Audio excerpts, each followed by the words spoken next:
Ya, bismillahirrahmanirrahim. Assalamualaikum warahmatullahi wabarakatuh. Waalaikumsalam warahmatullahi wabarakatuh. Ya, bagaimana kabarnya? Alhamdulillah baik, Pak. Ya, alhamdulillah, luar biasa, Allahu Akbar. Ya, alhamdulillahilladzi arsala rasulahu bil huda wa dinil haqq liyudhhirahu 'ala dini kullihi wa kafa billahi syahida. Asyhadu an la ilaha illallah wahdahu la syarikalah wa asyhadu anna Muhammadan abduhu wa rasuluhu. Allahumma sholli ala sayyidina Muhammad wa ala ali sayyidina Muhammad. Ayyuhal hadiru ittaqullaha haqqa tuqatih wa la tamutunna illa wa antum muslimun. Qala Allahu ta'ala fil Qur'anil Karim. A'udzu billahi minasyaitonir rajim. Bismillahirrahmanirrahim. Yarfa'illahu alladhina amanu minkum walladzina utul ilma darajat. Amma ba'd.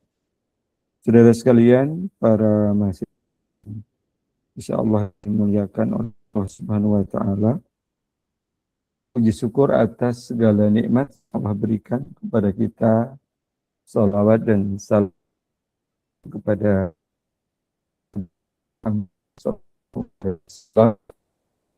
pada kesempatan hari ini di ruang Jimit. Kebetulan saya kalau setiap malam Rabu itu maghrib itu ada taklim, perkuliahan kita 20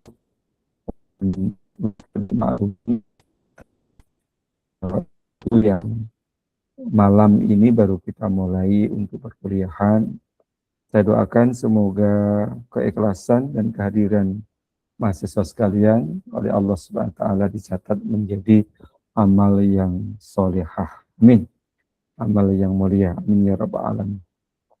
Ya, saudara sekalian yang berbahagia, sebelum kita lanjut kepada perkuliahan pada saat ini, mohon izin saya akan foto dulu kehadiran ini awal masuk kita, dan untuk itu mohon dibuka dulu kameranya bagi kawan-kawan yang tidak berhalangan untuk kita foto bersama pertemuan pada kesempatan kali ini. Silakan.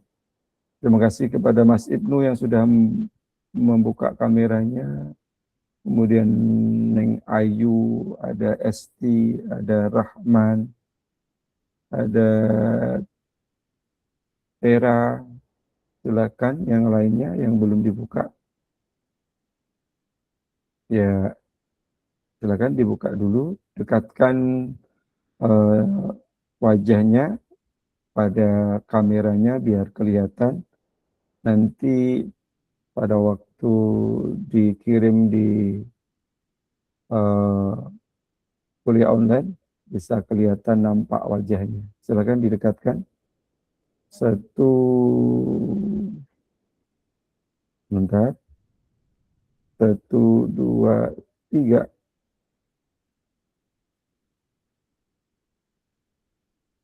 Ya, saudara sekalian yang berbahagia, sebelum saya mulai ingin saya sampaikan bagaimana tentang saudara yang perkuliahan besok. Kita sudah masuk kepada UTS ya. Nanti kisi-kisi UTS-nya akan saya sampaikan di Google Chat saja untuk kisi-kisinya. Terus kemudian jangan lupa tugas besar satunya segera dikumpulkan. Apakah sudah ada yang mengumpulkan tugas besarnya? Saya coba cek ya. Alhamdulillah. Oke, saya coba cek ya yang sudah mengumpulkan tugas pada kelas kita. Saya coba lihat sudah masuk seperti siapa saja yang sudah mengirimkan.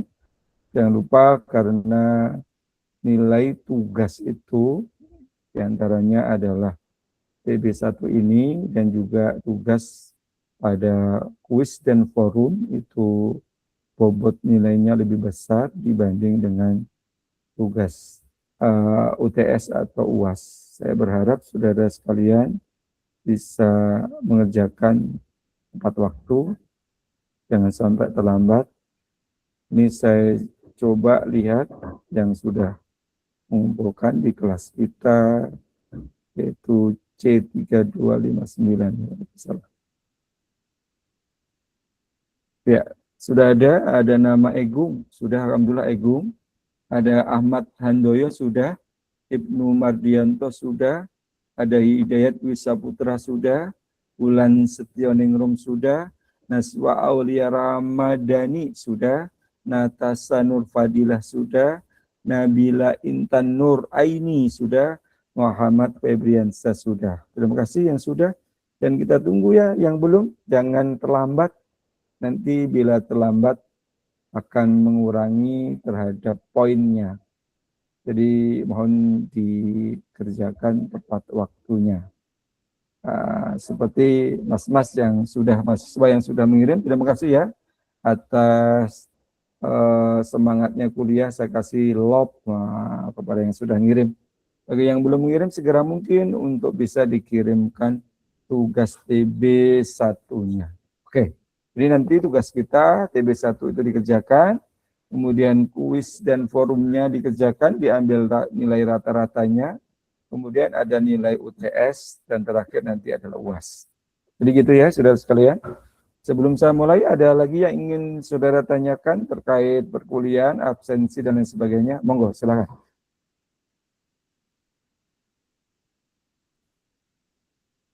Tidak ada, kalau tidak ada, maka kita lanjutkan ya. Nanti di tengah-tengah perkuliahan, apabila ada yang ingin bertanya, silakan. Kita minta kepada relawan ini untuk membacakan juga nih. Kita mulai dulu pembahasan tentang di modul ya, tentang moderasi beragama. Soal di moderasi beragama itu nanti juga ada ya. Oke, ini ada soal moderasi beragama. Sudah kelihatan belum? Mohon izin, kelihatan apa tidak di wordnya? Kelihatan, Pak. Oke, iya. Nanti saya minta bantuannya relawan untuk membaca ya. Jangan, supaya kita tidak ngantuk, dan jangan saya saja yang membaca. Nanti bisa kita diskusi tentang masalah ini, masalah tentang moderasi beragama. Oke, saya save dulu.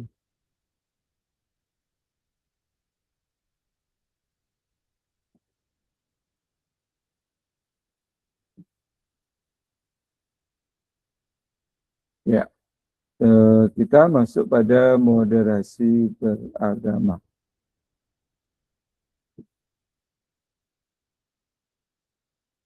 Jadi tujuan kita mempelajari ini diantaranya adalah mahasiswa diharapkan untuk memahami tentang pentingnya moderasi beragama. Apa moderasi beragama itu? Mulai dari pengantar. Moderasi beragama adalah proses memahami sekaligus mengamalkan ajaran agama secara adil dan seimbang agar terhindar dari perilaku ekstrim atau berlebihan saat mengimplementasikannya. Moderasi beragama bukan berarti memoderasi agama, karena agama dalam dirinya sudah mengandung prinsip moderasi, yaitu keadilan, keseimbangan. Bukan agama jika ia mengajarkan perusakan di muka bumi, kezaliman, dan angkara murka. Agama tidak perlu dimoderasi. Namun cara seorang beragama harus selalu didorong ke jalan tengah, harus senantiasa dimoderasi. Jadi yang dimoderasi itu bukannya agama itu sendiri, tapi adalah cara beragamanya seseorang. Yang tadi itu ada yang salah kaprah memahami agama, ada yang malas-malasan dalam menjalankan ibadah di dalam agama itu, ada yang tadi itu memahami Islam sebatas KTP saja misalkan. Nah, didorong untuk menuju jalan tengah, harus senantiasa dimoderasi, karena ia bisa berubah menjadi ekstrim, tidak adil, bahkan berlebih-lebihan. Kodratnya, manusia adalah makhluk dengan keterbatasan pengetahuan dalam memahami semua esensi kebenaran pengetahuan Tuhan yang luas, dan dalam hak samudera keterbatasan ini yang mengakibatkan munculnya keragaman tafsir ketika manusia mencoba memahami teks ajaran agama. Kebenaran satu tafsir buatan manusia pun menjadi relatif karena kebenaran hakiki hanya milik Allah. Karenanya kewajiban setiap umat beragama adalah meyakini tafsir kebenaran yang dianutnya, seraya tetap memberikan ruang tafsir kebenaran yang diyakini oleh orang lain. Makanya kan kalau kita bicara tentang Al-Quran itu perlu penafsiran. Banyak penafsir-penafsir kan, banyak tafsir-tafsir yang mungkin saudara pelajari. Ada tafsir Al-Misbah misalkan, tafsir Ibnu Katsir, Al-Azzar, mungkin juga tafsir Jalalain ataupun yang lain ya, itu makanya namanya tafsir. Jadi bagi seorang mufasir, orang yang menafsirkan Al-Quran, maka dia punya ilmu yang harus dimiliki. Seperti kita, sepertinya jauh daripada itu. Kita terbatas tentang bahasa, terbatas tentang ilmu yang kita miliki. Maka banyak tafsir-tafsir Quran karena bersifat penafsiran. Ya, dalam perspektif ini adalah penafsiran sesuai dengan kapasitas si penafsir dengan ilmu yang dimilikinya. Jadi tidak dibenarkan seseorang menafsirkan Al-Quran tanpa ada dasar ilmu pengetahuannya, di antaranya bagaimana memahami bahasa Arab, terus bagaimana juga dia seluk-beluknya tata bahasa itu sendiri yang harus dia pahami. Seraya tetap memberikan ruang tafsir kebenaran yang diyakini oleh orang lain. Memang dalam prakteknya sebagian manusia dengan pengetahuan terbatas, seorang sangat mungkin terperosok dalam bentuk pemahaman yang ekstrim dan berlebih-lebihan saat mempelajari ajaran agama. Kini, berkat bantuan teknologi, komunikasi ajaran agama yang berlebih-lebihan itu pun kian mudah tersebar luas dan lalu berdampak pada rusaknya tatanan sosial kehidupan bersama.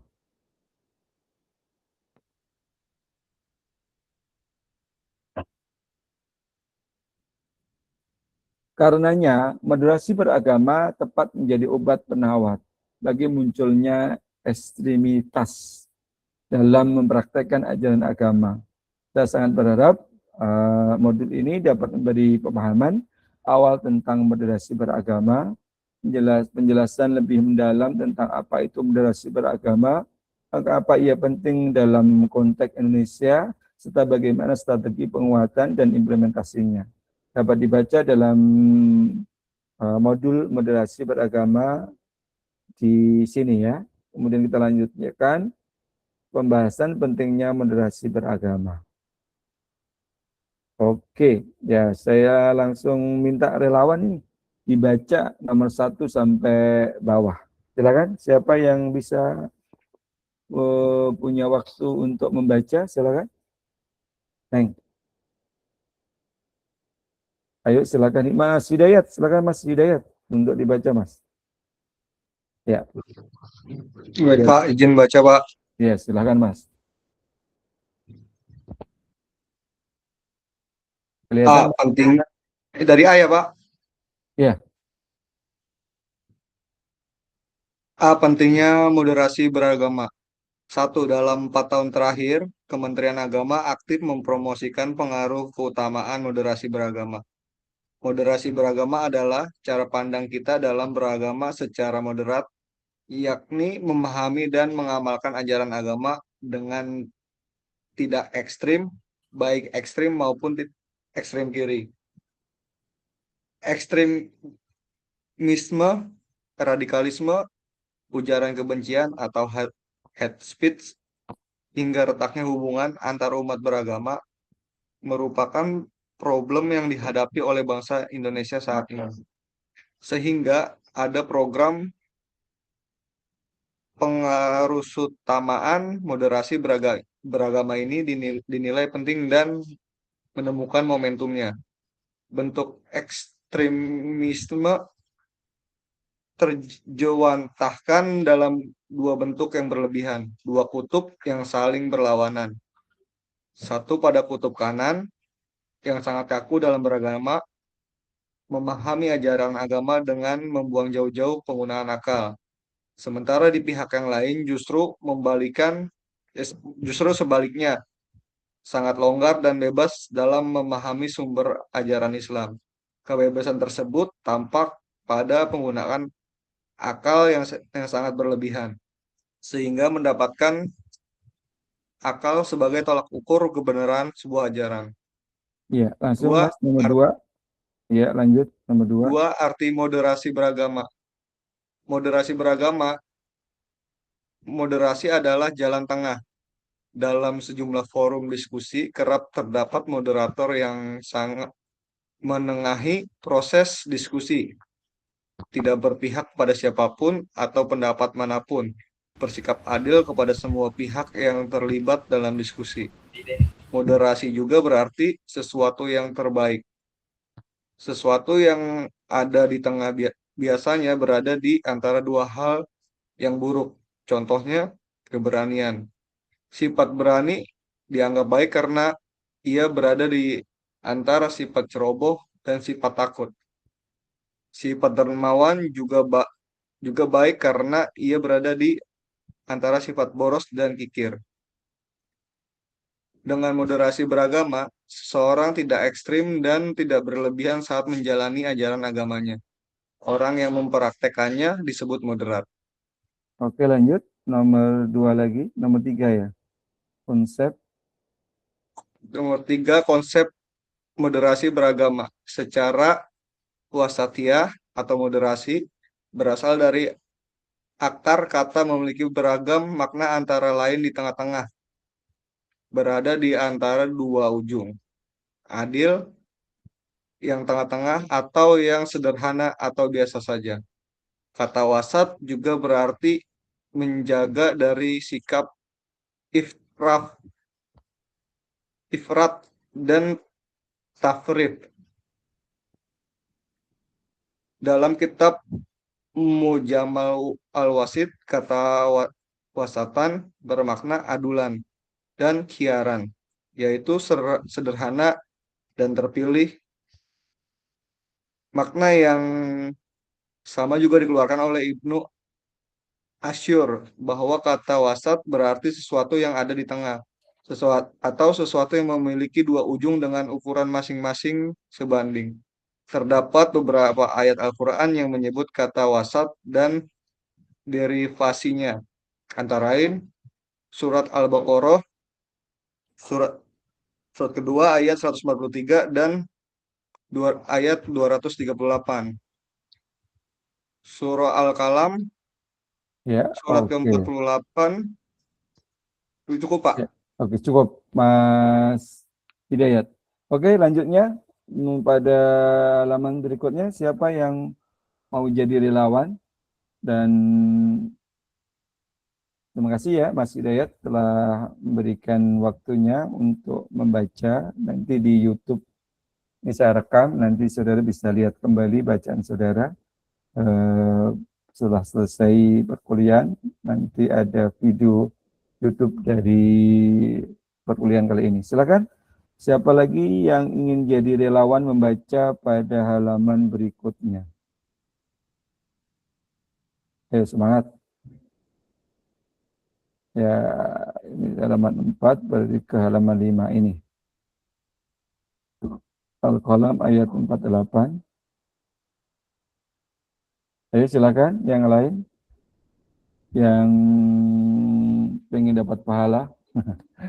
Saya doakan yang mau membaca diberikan oleh Allah kemudahan, keberkahan dunia dan akhiratnya. Ayo silakan, Neng. Mas, tidak ada yang mau angkat tangan? Oke, kalau tidak saya tunjuk nih yang mau baca ya. Siapa nih? Saya lihat dulu nih.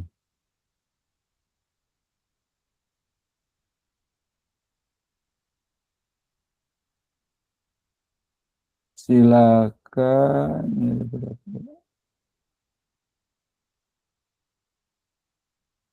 Mas Ahmad Handoyo ada? Mas Ahmad Handoyo?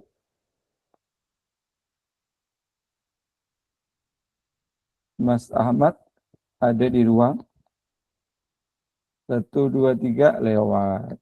Kemudian Alfiza Sahilah. Dengar suara saya Alfiza? 1, 2, 3 lewat. Apa suaranya? Ayu Karina. Ya, Ahmad Handoyo, silakan Mas Ahmad, dibaca bisa halaman berikutnya. Halaman berapa tadi? Yang Ini mana, Pak? Mas nih. Nih, Al-Qalam 4, langsung baca Al-Qalam 48 dan Al-Isra 78. Silakan. Dan Al-Isra 78 dalam ensiklopedia Al-Quran kata Bosha berarti posisi menengah di antara dua posisi yang berlawanan. Seperti kata berani, berada pada posisi ceroboh dan takut. Kata dermawan antara boros dan pikir. Pada dasarnya, penggunaan kata wasat dalam ayat-ayat tersebut mengarah kepada makna tengah, adil, dan pilihan. Wasatiyah juga bermakna istiqomah, dalam kurung lurus, dalam artian lurus, dalam manfaat berpikir dan bertindak. Sirat al-mustaqim, jalan yang benar yang terletak di tengah jalan yang lurus dan jauh dari maksud yang tidak benar. Karena itu Islam mengajarkan kepada umatnya agar senantiasa meminta agar supaya senantiasa berada pada jalan yang lurus, jalan yang terhindar dari jalurnya.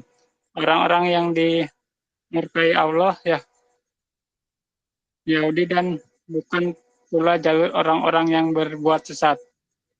Nasrani. Kata wasia juga bermakna kebaikan atau yang terbaik. Islam wasiat adalah Islam yang terbaik. Kalimat seperti ini sering digunakan orang Arab untuk memuji seseorang sebagai yang memiliki nasab terbaik di sukunya. Untuk menyebutkan bahwa seseorang tersebut tidak berlebihan dalam keberagaman atau tidak mengurangi ajaran agama, menurut Lukman Hakim, Saifuddin menyatakan bahwa moderat dalam beragama berarti mampu berbagi kebenaran. Sejauh ini menyangkut tafsir agama, tetapi percaya diri dengan esensi ajaran agama yang diyakini, yang mengajarkan prinsip adil dan berimbang. Kementerian Agama 2019 Halaman 14. halaman 14 menurut Al-Rijal menyikapi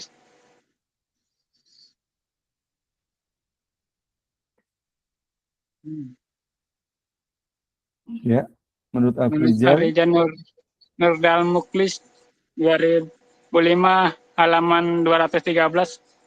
Nadrat Allah Islam menuntut seorang muslim agar mampu menyikapi sebuah perbedaan dari tiap-tiap agama maupun aliran.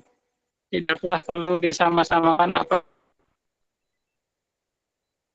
ataupun aliran tidak boleh dibeda-bedakan atau dipertentangkan. Moderasi memang dapat dikatakan menjadi identitas bahkan esensi ajaran Islam yang mana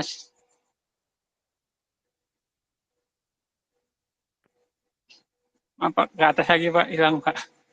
Ya, ini sudah. Moderasi memang dapat dikatakan. Kelihatan? Moderasi memang dapat dikatakan Moderasi menjadi memang dapat dikatakan menjadi identitas bahkan esensi ajaran Islam yang mana sikap Moderat adalah bentuk manifestasi ajaran Islam. Rahmah li alaimin, rahmah bagi segenap alam semesta.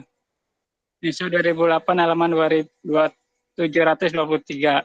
Sikap moderat perlu dipertahankan untuk kelahiran umat terbaik, dan bukti bahwa Islam harus mempertahankan sifat moderat sejalan dengan firman Allah Subhanahu wa taala dalam surat Al-Hujurat ayat 13, untuk saling mengenai dan berinteraksi guna membangun peradaban yang damai. Berdasarkan uraian di atas dapat diartikan bahwa moderat beragama adalah cara pandang pemeluk agama yang tidak ekstrim dalam memeluk agama dan mampu menerima perbedaan tanpa menghilangkan atau mengurangi kualitas iman dalam agama yang dianutnya, di mana seseorang yang bersikap moderat tidak harus menjauh dari agama yang dianutnya, tetapi tidak juga menghujat keyakinan orang lain. Tiga, Mas. Oke, terima kasih ya Mas telah membaca. Selanjutnya, ya terima kasih Mas Andoyo. Selanjutnya Ayu Karina, ada apa? Neng Ayu? 1, 2, ya. Ayu Karina ada Bapak. Oke, silakan Neng Ayu. Itu nomor 3 dibaca dulu. 3 gitu.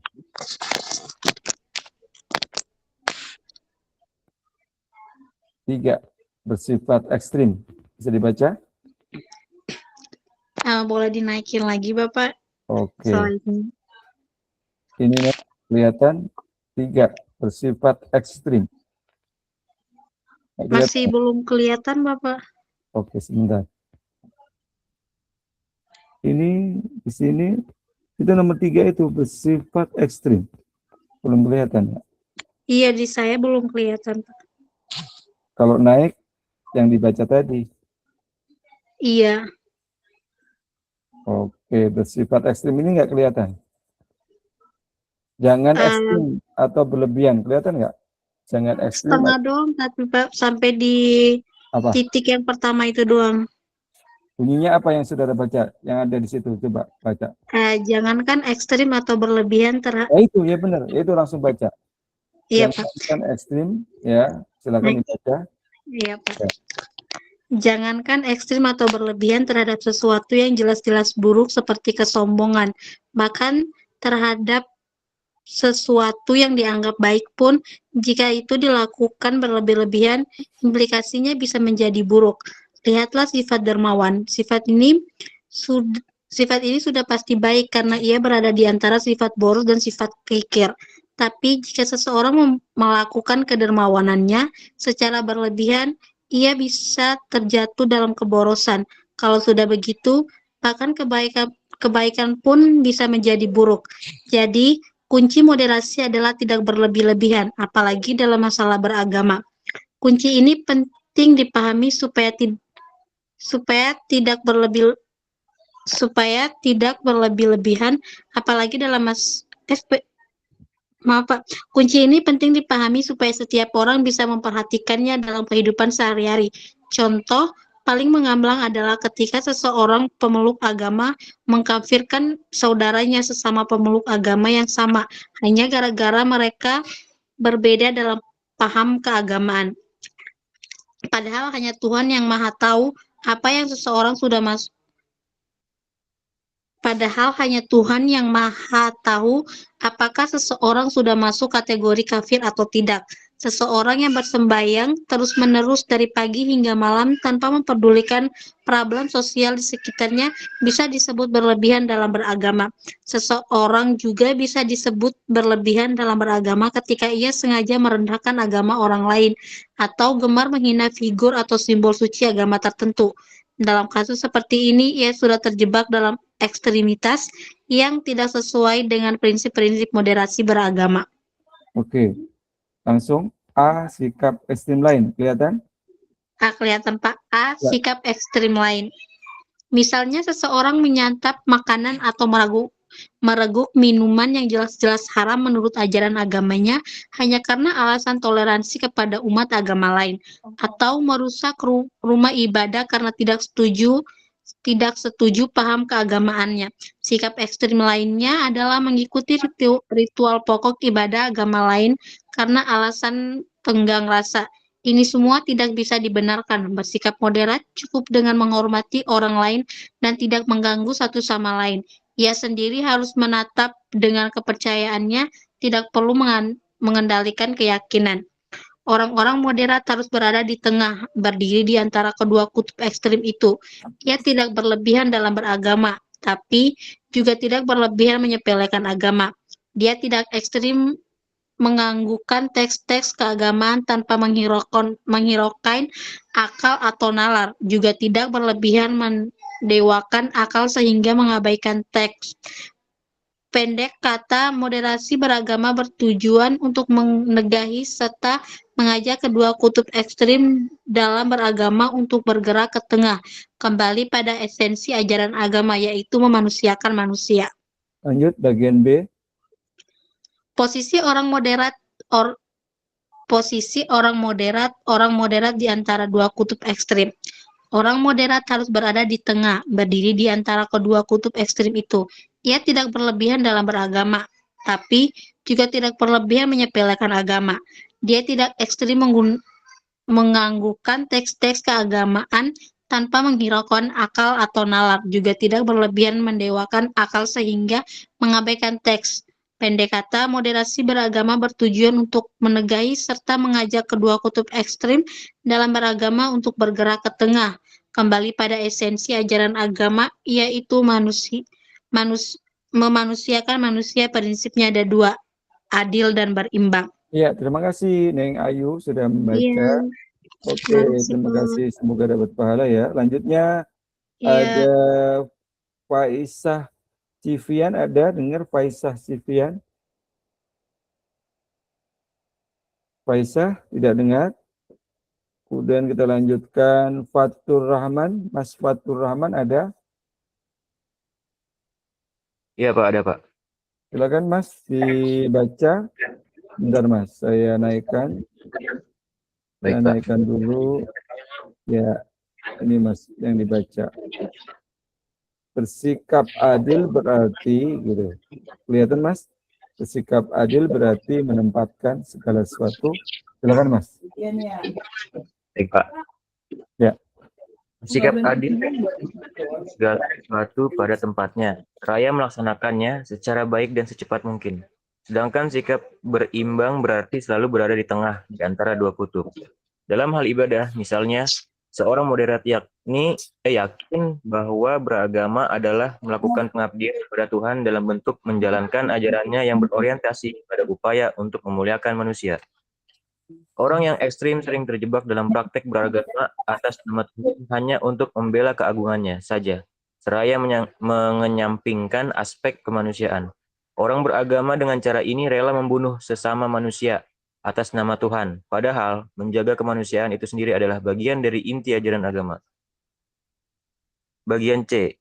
Batasan suatu pemahaman dan pengamalan keagamaan sudah bisa dinilai berlebihan. Pemahaman dan pengamalan keagamaan bisa dinilai berlebihan jika ia melanggar tiga hal. Pertama, nilai kemanusiaan. Kedua, kesepakatan bersama. Dan ketiga, ketertiban umum. Prinsip ini juga untuk menegaskan bahwa moderasi beragama berarti menyeimbangkan kebaikan yang berhubungan dengan Tuhan dengan kemaslahatan yang bersifat sosial kemasyarakatan. Satu, batasan kemanusiaan. Jika seseorang atas nama Bentar. maaf Pak. Bentar. Ya, baik. Silakan. Jika orang atas nama ajaran agama, misalnya melakukan perbuatan merendahkan harkat, derajat, dan martabat kemanusiaan, atau bahkan menghilangkan eksistensi kemanusiaan itu sendiri, itu sudah bisa disebut melanggar nilai kemanusiaan. Tindakannya jelas berlebihan atau ekstrim.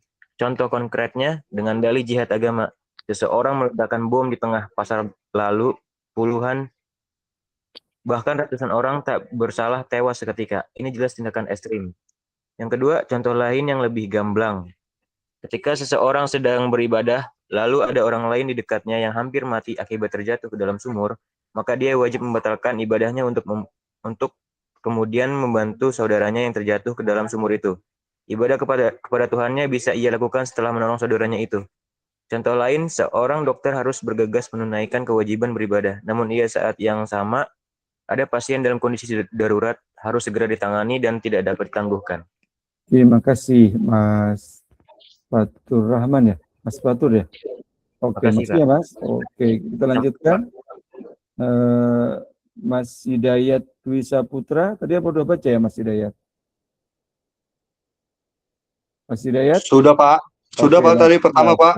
Iya, siap. Kemudian Mas Ibnu Mardianto, ada Mas Ibnu? Ya Pak, ada Pak. Ya, silakan Mas Ibnu minta bantuannya untuk dibacakan pada halaman berikutnya. Ini Mas. Dalam kondisi seperti itu, seorang dokter harus segera, silakan.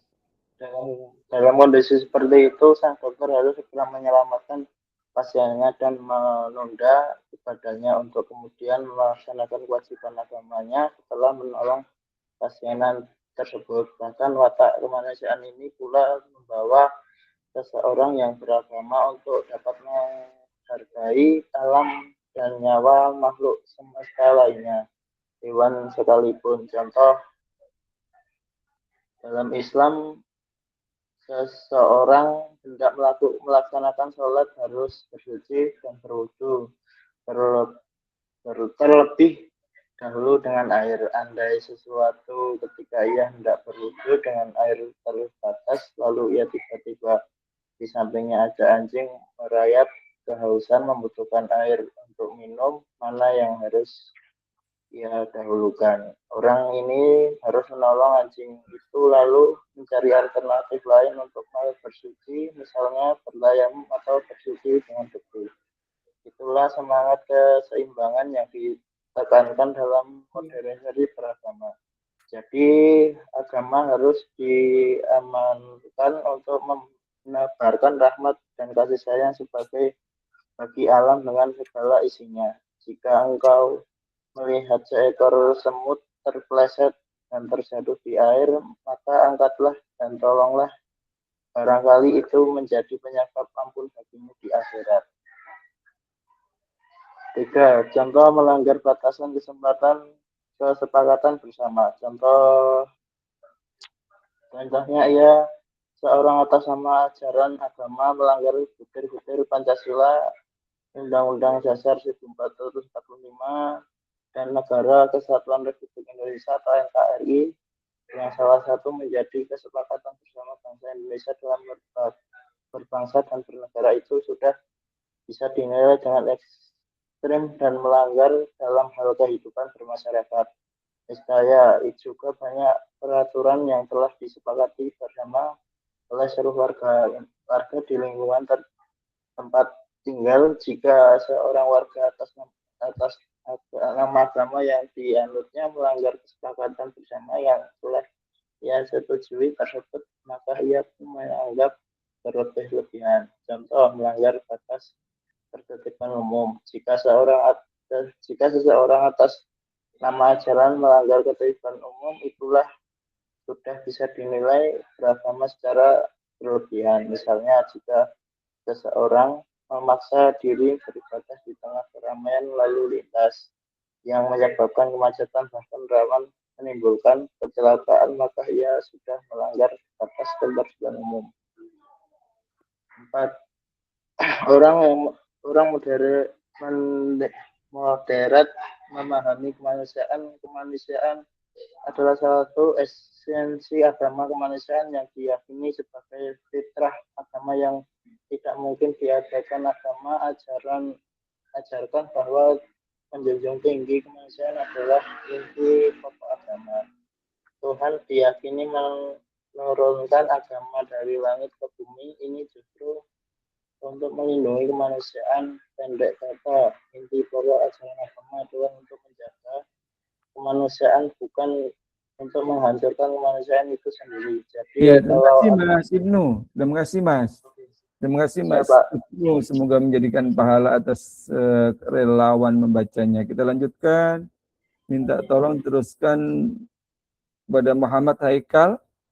Haikal Maulana. Apakah mendengar suara saya?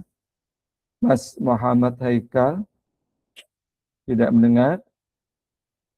Minta tolong Muhammad Febriansah.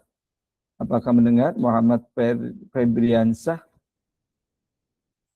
Muhammad Febriansah. 1, 2, 3. Lewat. Muhammad Farel. Mas Muhammad Farel. Apakah mendengar suara saya? 1, 2, 3. Hadir, Pak. Iya, silakan Mas Muhammad Farel. Saya minta tolong supaya tidak ngantuk, Mas. Dibacain ya. Saya naikkan ya, Mas. Saya Oh iya, naikkan Pak. ini tulisan. Jadi kalau ada paham gitu. Di sebelah sini nih. Jadi kalau ada paham, bisa dipahami? Bisa Sebentar, dilihat? Pak. Saya cari dulu, Pak. Jadi yang di Atas kanan. Atas kanan ada bunyi jadi kalau ada paham ekstrim gitu. sebentar, Pak. Ya. Yang saudara lihat yang mana? Silakan dibaca. Yang 5, perbedaan moderasi beragama. Di atasnya kelihatan nggak? Di atasnya itu. Yang orang moderat akan memperlakukan mereka yang berbeda Ya, agama. oke. Dibaca, Mas. Ya, orang moderat. Orang moderat akan memperlakukan mereka yang berbeda agama sebagai saudara sesama manusia dan akan menjadikan orang yang beragama sebagai saudara seiman. Orang moderat akan sangat mempertimbangkan kepentingan kemanusiaan di samping kepentingan keagamaan yang sifatnya subjektif. Bahkan dalam situasi tertentu, kepentingan manusia mendahului subjektivitas beragamanya. Ya, nomor 5, silakan. 5. Perbedaan moderasi beragama dalam moderasi agama. Moderasi beragama dan moderasi agama tidak sama. Agama tidak perlu moderasi karena agama itu sendiri telah mengajarkan prinsip moderasi, keadilan dan keseimbangan. Jadi bukan agama yang harus dimoderasi, melainkan cara penganut agama dalam menjalankan agamanya itulah yang harusnya dimoderasi. Tidak ada agama yang mengajarkan ekstremitas, tapi tidak sedikit orang yang menjalankan ajaran agama berubah menjadi ekstrim. Misalnya, ajaran agama untuk memuliakan perempuan. Ajaran ini bersifat pasti dan tidak ada yang memperbedakan. Itulah ajaran agama. Tapi bagaimana cara memuliakan perempuan menurut ajaran agama itu? Masing-masing umat beragama memperlakukan praktik yang berbeda-beda. Itulah yang disebut beragama. Contoh mudah yang terlihat misalnya ada paham dan amalan agama yang ekstrim, membatasi aktivitas sosial perempuan seperti larangan keluar rumah bagi perempuan meski untuk menuntut ilmu. Namun ada juga yang paham amal agama diberikan ke ruang kebebasan ekstrim bagi perempuan untuk beraktivitas sosial sehingga menyepelekan tanggung jawab mengurus keluarga. Di antara keduanya ada juga paham dan amalan agama yang cenderung moderat, dengan memberikan hak-hak kesetaraan gender kepada perempuan, tetapi juga membatasi dengan etika dan adat istiadat lokal yang berlaku. Jadi moderasi beragama sama dengan toleran itu adalah hasil yang diakibatkan oleh sikap moderat dan beragama. Moderasi adalah moderasi adalah proses.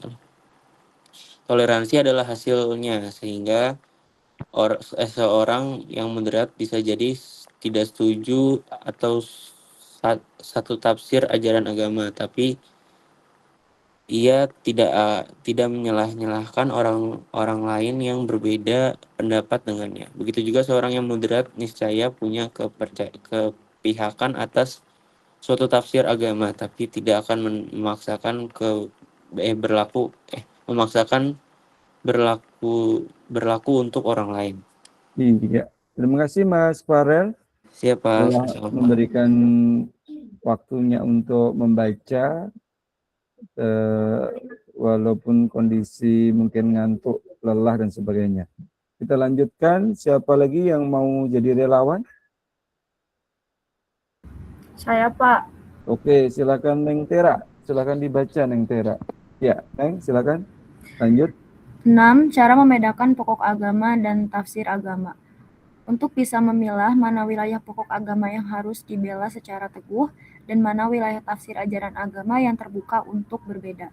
Seorang umat beragama harus mempelajari ajaran agamanya dengan baik dan secara mendalam. Ia harus mencari ilmu melalui guru atau sumber yang terpercaya. Sikap moderat dalam beragama akan lebih mudah diterapkan jika seseorang memiliki pengetahuan agama yang baik dan memadai. Pengetahuan luas akan menghantarkannya menjadi orang yang bijaksana. Berpengetahuan itu penting karena untuk dapat berdiri di tengah. Seorang yang moderat perlu tahu tafsir agama yang ada di ujung ekstrim di kiri dan di ujung ekstrim kanan. Sikap hanya melihat kebenaran atau tafsir agama dan buta terhadap kebenaran tafsir lainnya dapat menjerumuskan seseorang pada sikap ekstrim dan cenderung mengklaim kebenaran menurut versi dirinya saja. Pendek kata, untuk moderat, seseorang perlu berilmu. Selain berilmu, seseorang yang moderat juga harus mampu mengendalikan emosi, berakhlak baik, pemaaf, menjadi teladan, dan sanggup berempati. Dalam menyikapi masalah keagamaan, ia harus mampu mendahulukan rasa daripada emosi, dan harus mengedepankan akal ketimbang otot. Moderasi beragama harus dibarengi dengan sikap berbudi. Dengan begitu, maka seorang yang moderat dalam beragama akan senantiasa berhati-hati dalam bertindak, tidak gegabah, melirik ke kiri dan ke kanan, dan selalu mempertimbangkan baik buruknya setiap pilihan. Konsisten berada di tengah bukan berarti diam saja, melainkan dinamis bergerak merespon situasi dengan cermat. Alhasil, moderasi beragama dapat diwujudkan jika seseorang telah memenuhi syarat berilmu, berbudi, pemaaf, bijaksana, dan berhati-hati. 7. Moderasi beragama diperlukan. Moderasi beragama diperlukan untuk sikap ekstrim dalam beragama tidak sesuai dengan esensi ajaran agama itu sendiri. Perilaku ekstrim atas nama agama juga sering mengakibatkan lahirnya konflik, rasa benci, intoleransi, dan bahkan peperangan yang memusnahkan peradaban. Sikap-sikap seperti itulah yang perlu dimoderasi. Moderasi beragama adalah upaya mengembalikan pemahaman dan praktik beragama agar sesuai dengan esensinya, yakni untuk menjaga harkat, martabat, dan peradaban manusia. Bukan sebaliknya, agama tidak boleh digunakan untuk hal-hal yang justru merusak peradaban, sebab sejak diturunkan, agama pada hakikatnya ditujukan untuk membangun peradaban itu sendiri.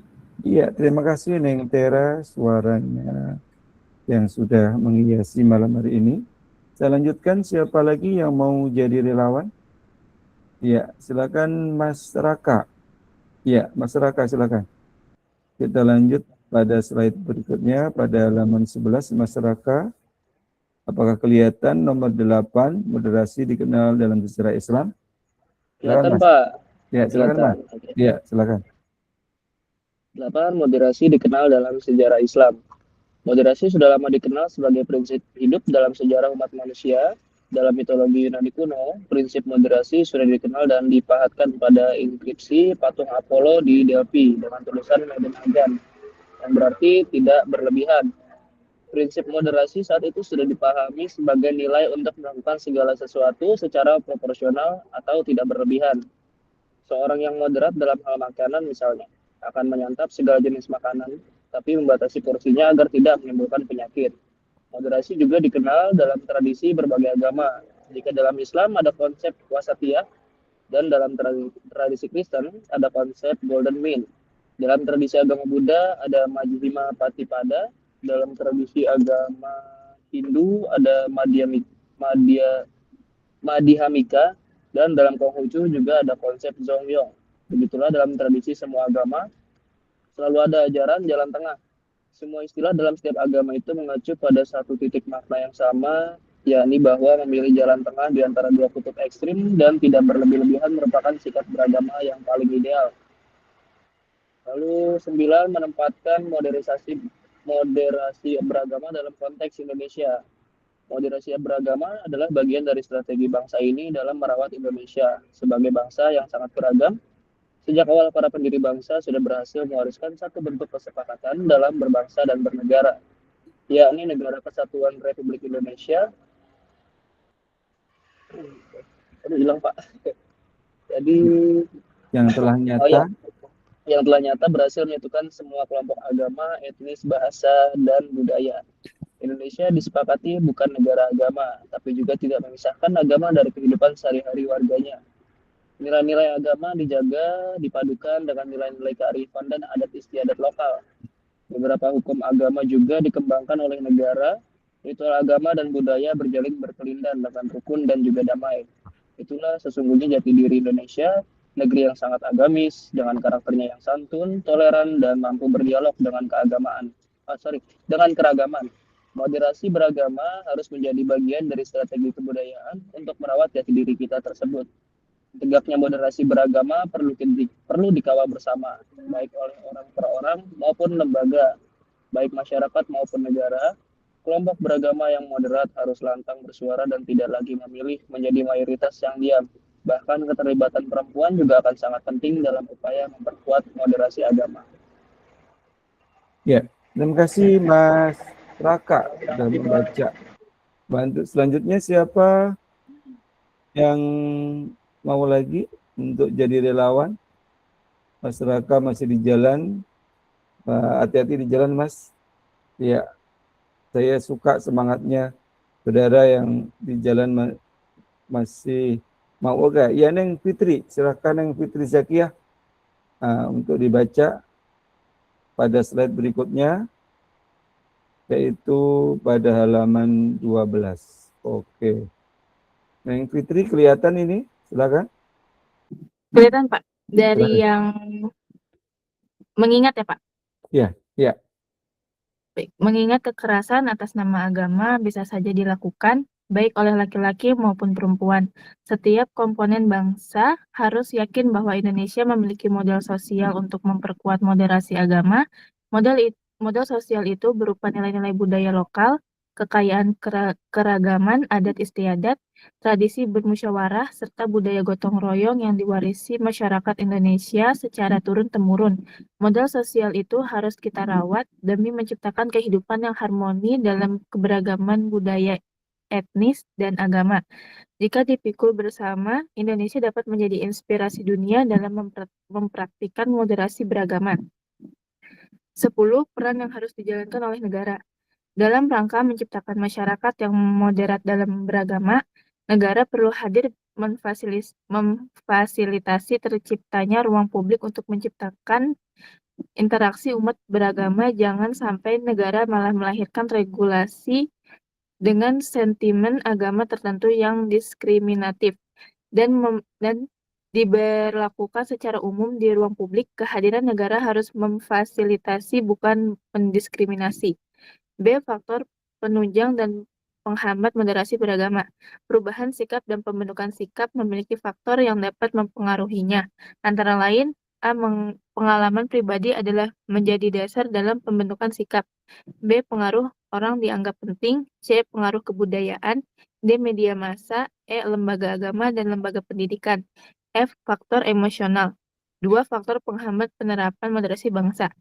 Setidaknya ada 3 tantangan yang harus dihadapi dalam proses penguatan MB. Pertama, perkembangannya, pemahaman, dan pengalaman keagamaan yang berlebihan melampaui batas ekstrim sehingga malah bertolak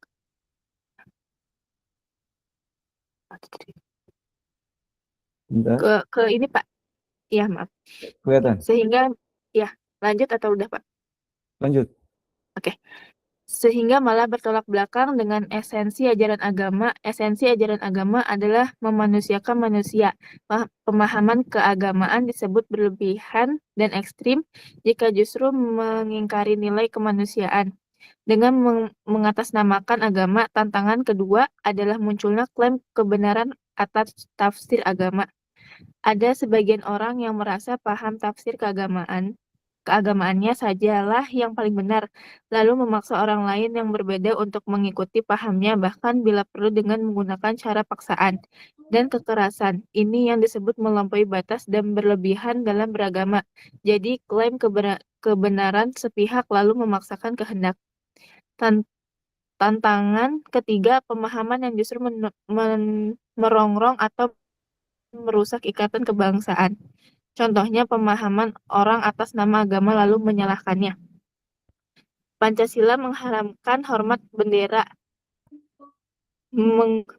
mengkafirkan orang yang menyanyikan lagu Indonesia Raya, bahkan mengajarkan bahwa nasionalisme tidak penting karena tidak diajarkan agama. Ini adalah cara pandang, sikap, dan praktik beragama yang berlebihan dan melampaui batas dalam konteks keindonesiaan kita. Cara pandang ini harus dimoderasi, jadi yang dimoderasi diposisikan untuk berada di tengah, tidak ekstrim kanan dan kiri. Itu cara beragamanya, bukan agama itu sendiri. Lanjut. 3. Prinsip-prinsip moderasi beragama. Perubahan besar dalam pikiran manusia menyentuh 3 aspek, yaitu cara berpikir, pola keyakinan, dan pola perasaan spiritualitas, yang mengarah pada perilaku erat kaitannya dengan revolusi mental. Landasan ketiga dari pola tersebut adalah nilai-nilai yang ditanamkan menjadi seseorang, yaitu tradisi budaya, falsafah bangsa dan agama. Adanya karakter mental seseorang juga dipengaruhi oleh berbagai faktor, termasuk lingkungan, pendidikan, keturunan, dan budaya global.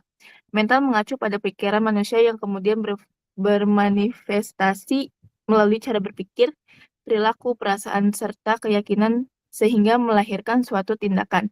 Revolusi spiritual pada intinya mengisi pikiran manusia dengan berbagai nilai luhur, termasuk nilai-nilai adat budaya, nilai-nilai filosofis, nasional, dan agama secara masif atau besar-besaran.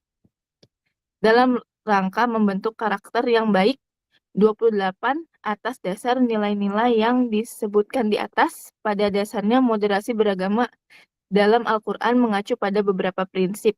Ya, terima kasih Neng Fitri Zakia yang telah Sama-sama, membaca Pak. ya Neng. Sampai batuk ya, kehausan ya.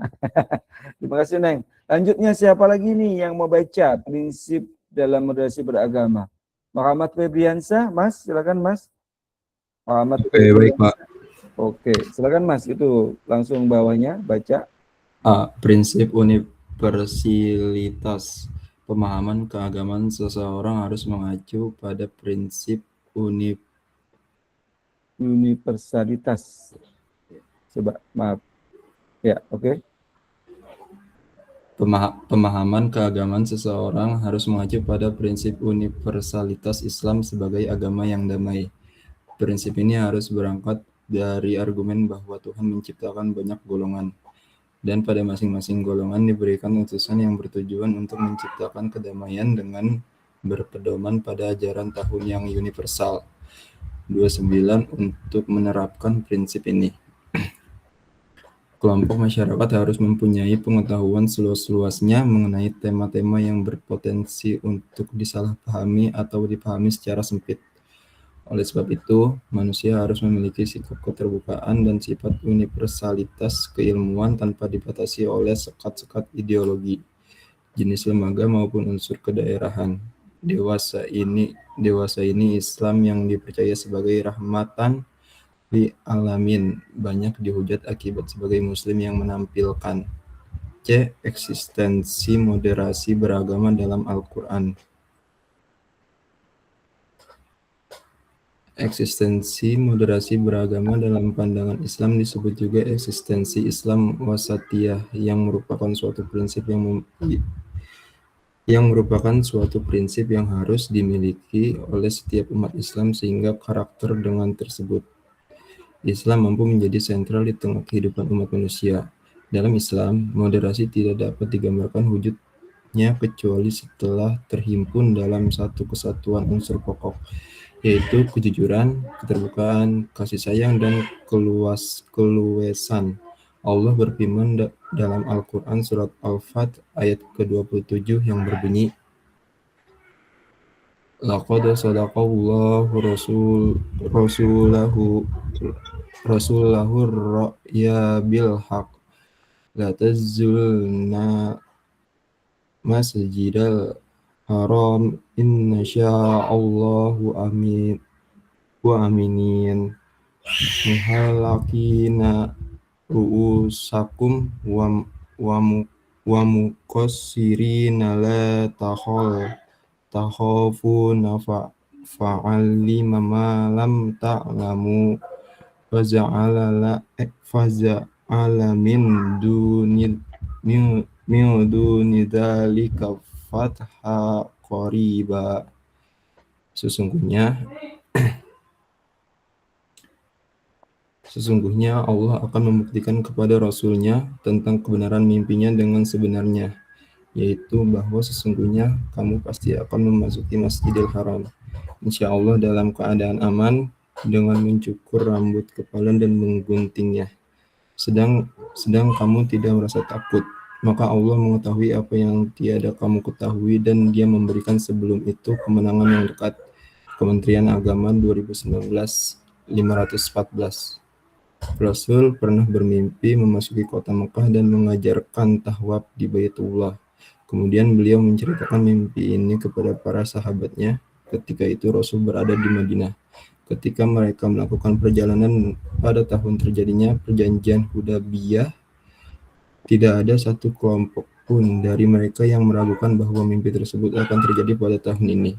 Maka ketika telah terjadi apa yang terjadi dari perjanjian damai itu dan mereka kembali ke Madinah tahun ini juga, bahwa mereka akan kembali datang tahun depan, maka terbesit dalam hati sebagai sahabat Umar bin Khattab menanyakan hal tersebut. Bukankah engkau pernah memberitahu kami bahwa kita akan datang ke Baitullah dan melaksanakan tahwaf di sana? Beliau menjawab, benar. Namun, apakah aku memberitahu kepadamu bahwa kita akan datang ke sana dan tahwaf di sana pada tahun ini? Tidak, jawab Umar. Maka Rasulullah bersabda, sesungguhnya engkau akan datang dan melakukan tahwaf di sana. Mus'ab 2018-28. Al-Quran juga menegaskan pada surat Al-Huzarat ayat ke-13 tentang keterbukaan dalam berpikir yang berbunyi, Ya ayyuhan nasu inna khalaqnakum min zakira wa ansha wa ja'alnakum su'uban wa qabaila la ta'arafu Inna akramakum indallahi anqakum innallaha alimun khabir. Wahai manusia, sesungguhnya kami telah menciptakan kamu dari seseorang laki-laki dan seseorang perempuan. Kemudian kami jadikan kamu berbangsa-bangsa dan bersuku-suku, agar kamu saling mengenai. Sesungguhnya yang paling mulia di antara kamu di sisi Allah ialah yang paling bertakwa. Sungguh, Allah mengetahui maha teliti. Ya, terima kasih Mas Febriansyah yang sudah rela membaca, baik itu ada ayat Al-Qurannya ya Mas. Terima kasih. Ya, sama-sama. Ya Mas. Kita lanjutkan. Silakan siapa tadi Nisa ya? Neng Nisa ya? Yang relawan tadi? Neng? Mana yang mau baca lagi? Iya Pak. Ya, Nisa silakan dibaca. Rasul pernah bermimpi. Dari situ ya Pak? Enggak. Nih. Menurut ayat di atas ini. Menurut ayat di atas, ada 3 hal yang menjadi poin penting. Persamaan saling mengenal antara komunikasi masyarakat. Persamaan saling mengenal antara komunitas masyarakat dan tolak ukur kemuliaan seseorang berdasarkan ketakwaan dan amal soleh. Musafa 2018. 29. Manusia merupakan makhluk sosial yang tidak seharusnya membatasi hubungan sosialnya dengan perbedaan pandang dan keyakinan.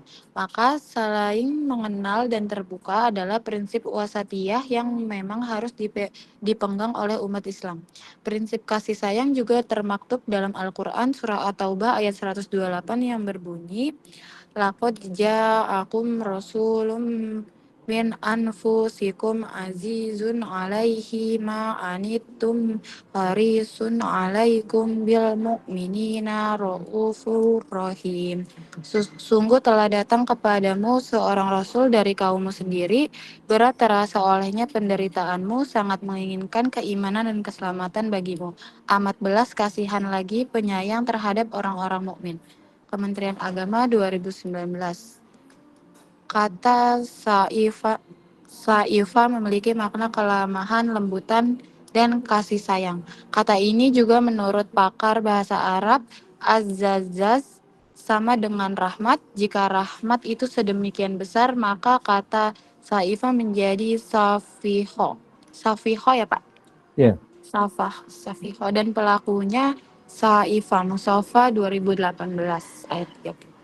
Dijelaskan pada ayat tersebut secara harfiah bahwa sebagai pelaku kasih sayang, kita harus menjalin kasih sayang terhadap sesama muslim dan sekitar kita.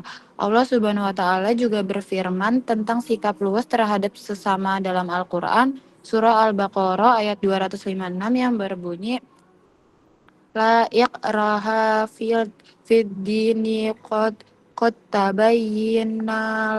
tabayyinar rusdu minal ghayyi faman yakfur bittaguti wa yu'min billahi faqad istamsaka bil bil urwakil wusqa lan fisama laha wallahu sami'un alim. Tidak ada paksaan dalam menganut agama Islam. Bapak maaf, terlalu Ya, silakan. ya. Tidak ada paksaan dalam menganut agama Islam. Sesungguhnya telah jelas perbedaan antara jalan yang benar dengan jalan yang sesat. Barang siapa ingkar kepada togut dan beriman kepada Allah, maka sungguh dia telah berpegang teguh pada tali yang sangat kuat, yang tidak akan putus. Allah Maha Mendengar, Maha Mengetahui. Qiyas Al-Baqarah ayat 256. Jelas dalam kalimat tidak ada paksaan untuk memasuki agama Islam. Dari ayat inilah kita diajarkan untuk menyampaikan dakwah dengan hikmah dan ketulusan hati. Karena kata al-aksi mengandung arti memaksa seorang untuk melakukan pekerjaan tanpa kerelaan hati. Dengan adanya huruf al di awal menjadikan maknanya lafaznya berbunyi al-qasi, membuktikan bahwa sifat wasatiyah juga harus mempertahankan prinsip luas dalam dakwah dan bersikap. Jika keempat prinsip moderasi ini dapat terwujud dalam kenyataan, maka di sanalah akan nampak eksistensinya moderasi beragama. Iya, terima kasih Neng Nisa atas bacaan ayat Qur'annya juga. Semoga Allah berikan pahala. Kita lanjutkan. Iya. Silakan. Sama-sama, Pak. Iya, lanjutnya siapa yang mau jadi relawan pada halaman 16? Ya, silakan. Yang mau lagi? Saya coba siapa ya? Kalau tidak ada, Saya lagi aja, Pak. Tera, iya silakan Tera. Ya, baca. Semoga pahalanya banyakkan kamu nanti. Amin, Pak. Ya, amin. Saya lebih mau aples sih, Pak. Ya, betul. Nanti diusahakan semangat ya. Baik, Pak. Sebagai posisi tengah, wasat, Islam tentunya tidak mudah hanyut dalam suatu golongan maupun gerakan yang mampu mengganggu keseimbangan umat beragama. Karena pada prinsipnya Islam mencintai perdamaian dalam kehidupan. Untuk menjadi kehidupan yang damai tersebut, moderasi dalam Islam dipengaruhi oleh aspek akidah, fikih, tafsir, tasawuf, dan dakwah serta beberapa aspek keilmuan lainnya. Satu, ada aspek akidah. Aspek akidah atau teologi keimanan menengahi antara rasionalitas dan tekstual. Moderasi dalam bidang akidah sebagaimana yang diajarkan moderasi Asy'ariyah, yakni moderasi antara Mu'tazilah yang sangat rasional dan Salafiyah yang mengedepankan teks tanpa menggunakan rasional. Purwanto dan kawan-kawan. Rasionalitas yang berlebihan akan mengaburkan kejernihan akidah Islam. Sebaliknya, tekstualitas yang berlebihan akan menyebabkan kemujudan dalam berjihad.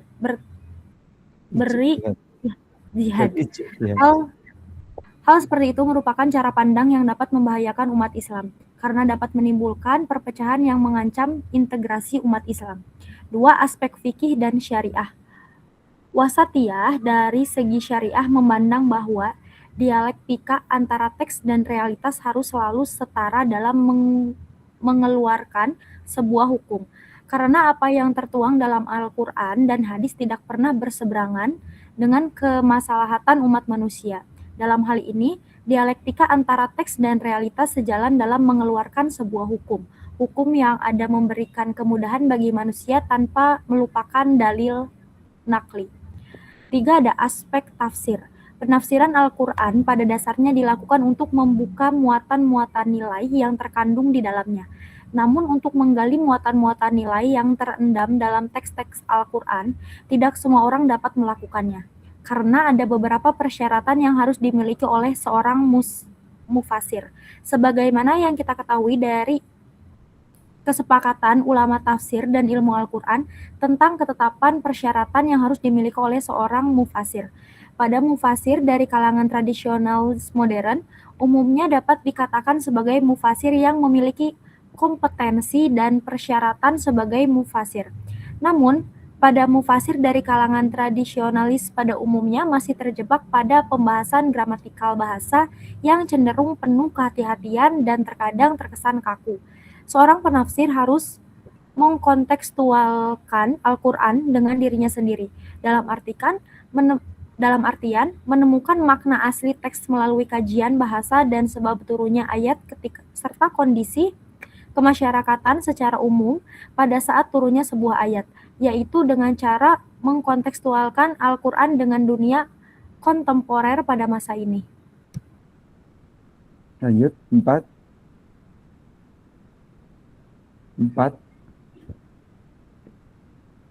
Tera, halo? Ya Pak, lanjut Pak. Ya, lanjut. Silakan yang nomor 4. 4. Aspek pemikiran Islam. Islam wasatiyah menuntut seorang muslim agar mampu menyikapi sebuah perbedaan. Dalam artian bahwa apa yang menjadi perbedaan dari tiap-tiap agama maupun aliran tidaklah perlu disama-samakan. Dan apa yang menjadi persamaan di antara masing-masing agama ataupun aliran tidak boleh dibeda-bedakan atau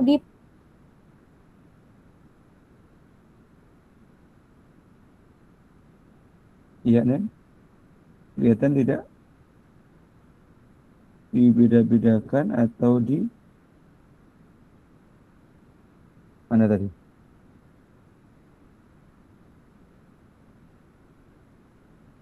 Dipertentangkan. Oke, saya lanjutkan ya. Perbedaan adalah bagian dari sunatullah yang tidak bisa dirubah dan dihapuskan. Hal ini sudah menjadi takdir Allah SWT. Tinggal manusia yang harus belajar bagaimana merealisasikan dirinya sendiri. Ditunjukkan dalam pemikiran Islam yang mengedepankan sikap toleran dalam perbedaan, keterbukaan menerima keberagaman, baik beragam dalam mazhab maupun dalam beragama. Ada 5 aspek dakwah. Berdakwah dengan penuh hikmah, tidak melakukan kekerasan, apalagi pembakaran atau perusakan pada fasilitas umum dan membunuh orang yang tidak bersalah. Oke. Ini ada berapa halaman sebentar. Itu ada urgensi moderasi beragama, urgensi moderasi beragama, kemudian ini ya, pentingnya moderasi beragama. Ya, itu indikator moderasi beragama, komitmen kebangsaan, toleransi, anti kekerasan, komodatif terhadap kebudayaan lokal. Ya, kita lanjutkan lagi slide-nya. Ada berapa halaman ini? Kok masih panjang ya? Oke. Kita langsung masuk ke kesimpulan. Coba. Kesimpulan. Ya, kesimpulannya, moderasi beragama dalam Al-Quran mempunyai misi demi menciptakan perdamaian bagi seluruh umat manusia. Munculnya sikap eksklusivisme dalam beragama seringkali memicu reaksi ekstrim. Demikian pula sikap ultra konservatif seringkali berujung pada lahirnya kebencian, permusuhan, intoleransi, ekstremisme, kekerasan bahkan terorisme atas nama agama. Hal ini sungguh dinilai mengancam perdamaian dan mengoyak persatuan serta kesatuan kita. Moderasi beragama yang berprinsip dalam Al-Quran diharapkan dapat menjadi solusi tentang isu-isu agama yang ekstrim di tengah masyarakat. Memperkuat moderasi beragama tidak dapat dilakukan di kalangan secara individu, tetapi harus dilakukan secara sistematis dan kelembagaan. Bahkan melalui negara harus hadir untuk menciptakan ruang publik yang sehat, untuk menciptakan interaksi antar umat beragama dan kepercayaan. Bukan sebaliknya, melahirkan peraturan dengan sentimen agama tertentu yang dianut dan ditegakkan di ruang publik. Dalam konteks Indonesia sebagai masyarakat majemuk, agama, suku, bahasa, budaya, dan lain-lain menjadi kontribusi yang sangat penting bagi pemikiran yang inklusif terhadap perbedaan, karena untuk menjaga dan menciptakan pluralisme sosial, masyarakat diperlukan nilai-nilai toleransi yang tidak hanya berkaitan dengan undang-undang, tapi juga dengan sikap sosial, bukan melahirkan klaim atas kebenaran agama sendiri yang tidak menolerir ajaran orang lain yang diyakini dan dijalankannya. Dengan demikian, toleransi serta antar umat beragama membutuhkan kebesaran jiwa untuk menghargai dan menghormati atas ajaran orang lain, di samping meyakini kebenaran yang ia yakini. Ya, terima kasih. Sudah cukup panjang lebar ya tentang pemahaman kita. Saya harap saudara bisa baca ulang lagi materi ini, dan materi ini termasuk soal dalam UTS nanti bicara tentang moderasi beragama. Oke saudara, semakin malam, sudah pukul 21.18. Apakah ada yang ingin saudara tanyakan atau langsung absensi saja? Cukup ya, cukup dipahami karena sudah dibaca panjang lebar. Maka selanjutnya saya akan absen. Ya, Mas Sadil, ya, silakan Mas. Mau tanya Pak, untuk kisi-kisi UTS-nya apa ya Pak? Mohon izin, suaranya yang keras Mas. Untuk kisi-kisi UTS-nya Pak. Oh iya. Nanti untuk kisi-kisinya saya sampaikan di ruang Gmeet kita ya. Di grup chat, Google Chat. Kisi-kisinya nanti akan sampaikan. Nanti tolong ada mahasiswa yang menanyakan ya untuk kisi-kisi dan menanyakan terhadap apa saja yang keluar di soal itu, nanti ditanyakan kepada saya. Moderasi beragama.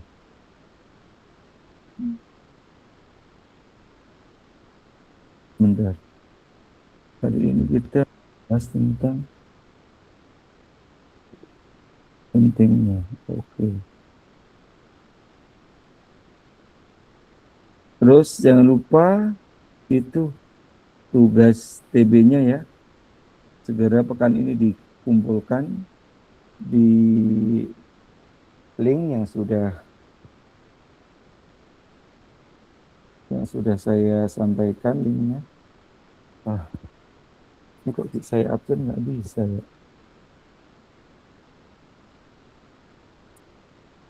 Jadi sudah saya kirimkan linknya dan sudah saya bacakan beberapa mahasiswa yang sudah mengirimkan tugas TB-nya. Bagi yang belum, segera, dan untuk mengirimkannya filenya diberi nama dulu ya, nama mahasiswa dulu, baru kemudian mata kuliahnya.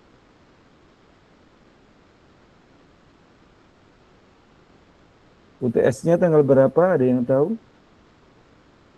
Sepertinya UTS kita tanggal 11 Pak, mulai tanggal 11. Iya, tapi untuk mata kuliah agama? Ya di hari yang sama biasanya Pak. 12 Pak. Sepertinya untuk agama itu jadwal yang di SIA, kalau saya lihat itu tanggal 22 atau 21 ya. Ya itu. Berarti diundur ya Pak? Iya, karena saya juga agak kaget itu. Apa libur ya itu? Ada hari libur yang kemudian pengunduran. Kemudian nanti UAS kita itu berbarengan juga dengan pertemuan ke-9. Dan itu perkuliahannya tetap online ya. Jadi saudara punya kewajiban untuk menanggapi kuesioner forum saja. Absensi. Jadi ada seperti itu nih. Kalau untuk hari yang Senin sih tetap tanggal yang hari Senin ya. Nah kita kuliah kan hari Selasa. Saya mohon maaf Pak sebelumnya Pak, untuk liburnya kan di tanggal 14 sama 15 Pak. Ya, ya Tanggal makanya itu saya juga kaget kok di jadwal. Nanti kita lihat ulang ya di jadwal kita, takutnya ada hal yang ini. Saya lihat di SIA itu kok tanggalnya ini apa namanya beda. Saya kurang tahu pasti, tapi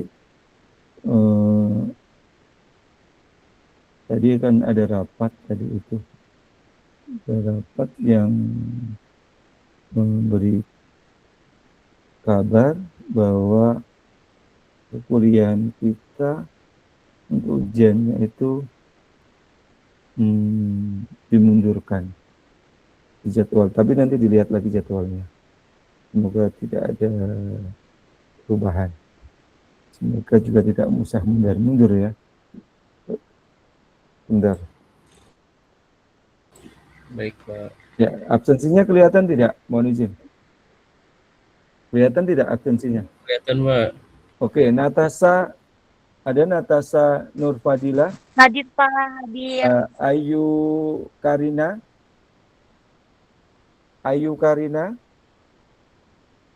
Kemudian Bapak maaf, Ayu Karina hadir.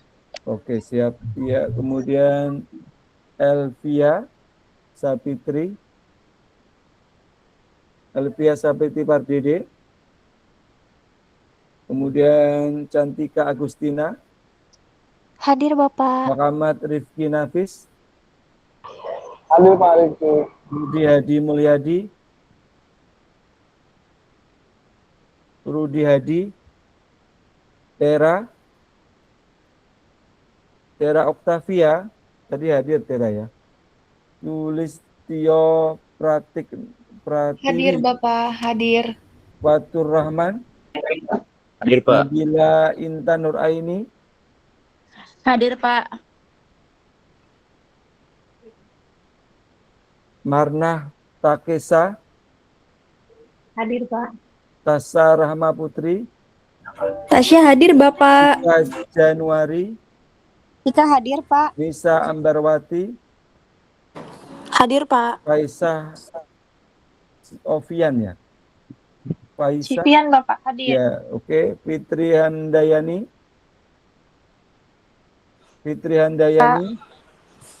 Hadir Pak. Ilva Rahmadayanti.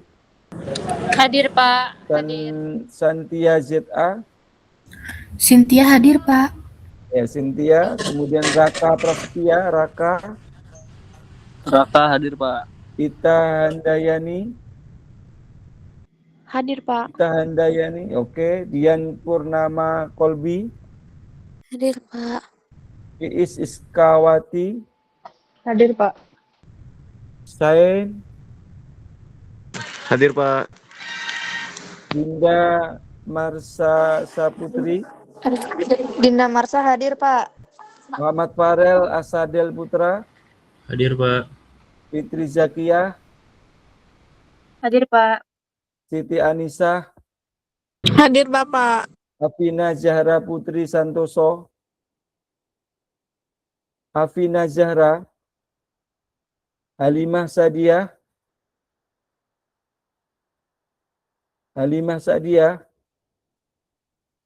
Esti Yunita. Rahman hadir Pak.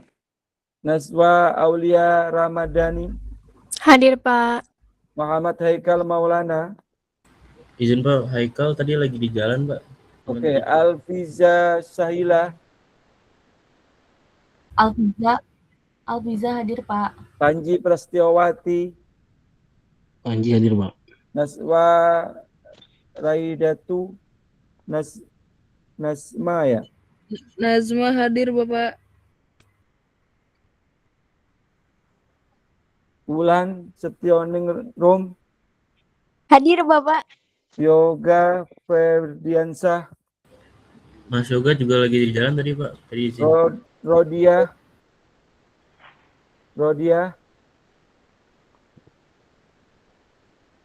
Ahmad Rofandi. Hadir Pak. Hilmi Pak, Rodia tadi Septianto. itu Pak izin Pak lagi di jalan juga Pak. Siapa? Rodia. Kemudian Hilmi Septianto. Kemudian Muhammad Febriansah. Hadir Pak. Egung Muhammad Hamdan. Egung. Hadir Pak. Hidayat Dwi Saputra. Hadir Pak, hadir. Ahmad Handoyo. Ahmad Pak. Handoyo. Ibnu Hadir, Mardianto. Hadir Pak. Siapa yang belum diabsen? Sekali lagi saya coba ulang absensinya. Ya, lihat yang warna merah ini. Elvia, Rudi, Afina Zahra, Afina ya. Kemudian ada Halimah, Esti, ada Esti sinyalnya kurang bagus Bapak. Siapa? Esti Yunita tadi hadir Bapak, tapi sinyalnya Oke, kurang siap. bagus. Terima Ya, kasih Bapak. oke, ya sama. Kemudian ada Helmi. Cukup ya? Oke, kita foto dulu terakhir. Ayo Maaf dibuka. Pak, tadi koneksi saya hilang. Masuk absen nggak ya Pak? Siapa? Tera. Tera Pak. Udah saya absen. Ya, silakan dibuka kameranya. Foto bareng. Sebelum ujian UTS. 1, 2, 3. Ya, saudara sekalian, terima kasih atas kehadirannya pada malam hari ini. Ujian UTS-nya nanti kisi-kisinya saya sampaikan pada diskusi di kolom Google Chat kita ya. Nanti dilihat di sana tentang perkuliahan kita, tentang materi apa saja saya sampaikan nanti di sana. Dan terima kasih atas kehadirannya pada malam hari ini. Saya ucapkan selamat istirahat. Sukses selalu buat saudara sekalian. Jangan lupa ya, nilai itu nanti ada nilai TB-nya segera dikumpulkan. Kuis 1 sampai kuis sekarang ini udah berapa, forumnya udah berapa, terus kemudian UTS-nya dapat berapa, nanti diakumulasi jadi nilai 1. Kalau mau dapat nilainya A+, jadi sekarang sudah dilihat rata-rata nilai saya berapa. Takutnya rata-ratanya kurang. Ya, jadi harus dilihat dulu nih. Kalau rata-ratanya 9 atau rata-ratanya 8 saja, insya Allah sudah dapat A. Sukses buat kalian saudara, kalian semuanya. Mohon maaf lahir batin, kita tutup dengan baca hamdalah. Alhamdulillahirrabbilalamin. Assalamualaikum warahmatullahi wabarakatuh. Waalaikumsalam. Terus ya Pak. Terima kasih banyak Bapak. Ya, sama-sama, semangat, selamat istirahat.